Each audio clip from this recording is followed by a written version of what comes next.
Puji Tuhan, Bapak Ibu Saudara kekasih dalam Tuhan, kita jumpa lagi dalam suara pastoral renungan singkat pagi hari ini. Dan saya percaya kita ada dalam perlindungan dan penyertaan Tuhan yang sungguh sempurna dalam hidup kita. Dan saudara, harapan saya kita tetap dalam keadaan sehat.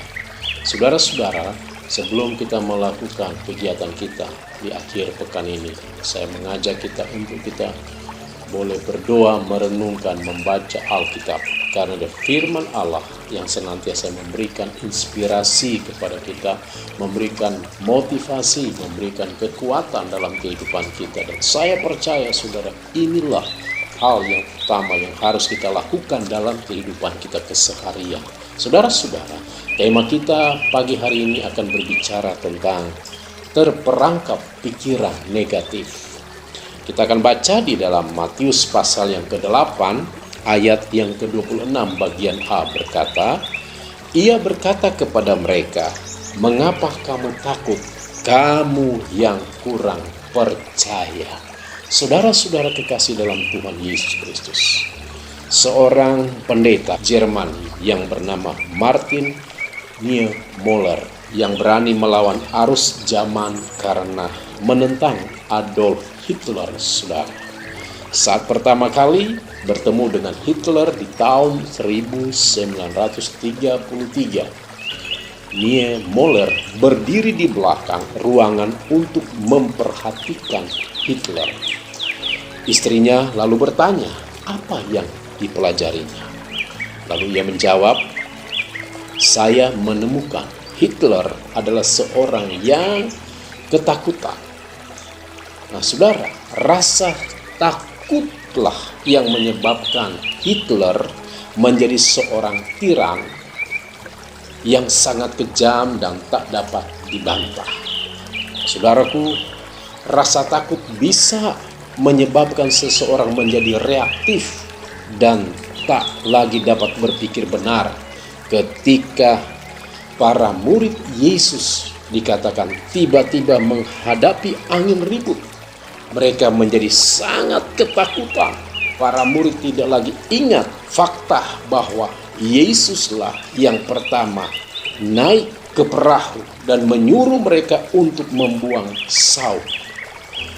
Dengan kata lain, saudara, Yesus memegang kendali atas situasi yang terjadi, saudara kekasih Tuhan.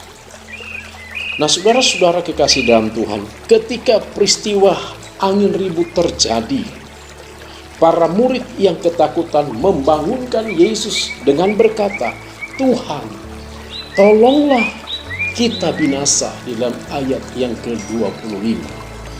Terlihat jelas saudara kekasih dalam Tuhan bahwa pikiran mereka sangat negatif karena berpikir akan binasa. Itulah sebabnya saudara, Yesus kemudian bertanya, "Mengapa kamu takut, kamu yang kurang percaya?"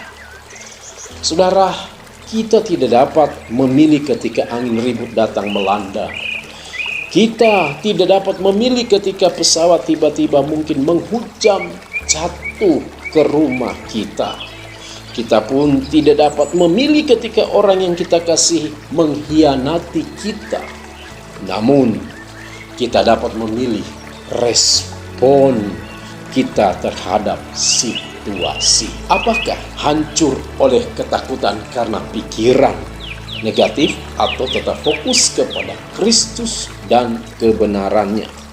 Fokus kepada Kristus akan membuat kita memiliki yang namanya damai sejahtera sekalipun di tengah badai dan angin ribut yang menerjang. Saudaraku kekasih Kristus, sadarilah bahwa hanya dengan memandang Yesus dan percaya sepenuh kepadanya, kita akan dimampukan untuk merespon dengan benar dan menyingkirkan perasaan negatif yang menguasai kehidupan kita. Akhirnya Bapak Ibu Saudara yang saya kasih dalam Tuhan kita Yesus Kristus, mari renungkanlah firman Tuhan dan mari kita melakukan apa yang Tuhan inginkan, hendaklah kita berpikir yang positif untuk meresponi setiap persoalan yang terjadi. Haleluya. Mari kita tunduk kepala, kita akan berdoa. Segala puji dan syukur kami naikkan kepadamu Bapa di surga, Engkau yang berkuasa dalam kehidupan kami. Tuhan, pagi hari ini sebelum kami akan melakukan kegiatan aktivitas kami, Hamba berdoa kiranya Tuhan yang memberkati setiap rumah tangga anak-anak-Mu ya Tuhan. Berkati pribadi lepas pribadi, memberkati segala usaha dan pekerjaan apapun yang dilakukan, bahkan pendidikan anak-anak-Mu lakukan Tuhan yang memberkati. Dan terlebih khusus mengakhiri akhir pekan ini, biar hidup kami tetap kami hanya menyenangkan dan menyukakan Engkau saja. Terpujilah Engkau Bapa buat selama-lamanya. Dalam nama Yesus Kristus kami berdoa. Haleluya, haleluya. Amin.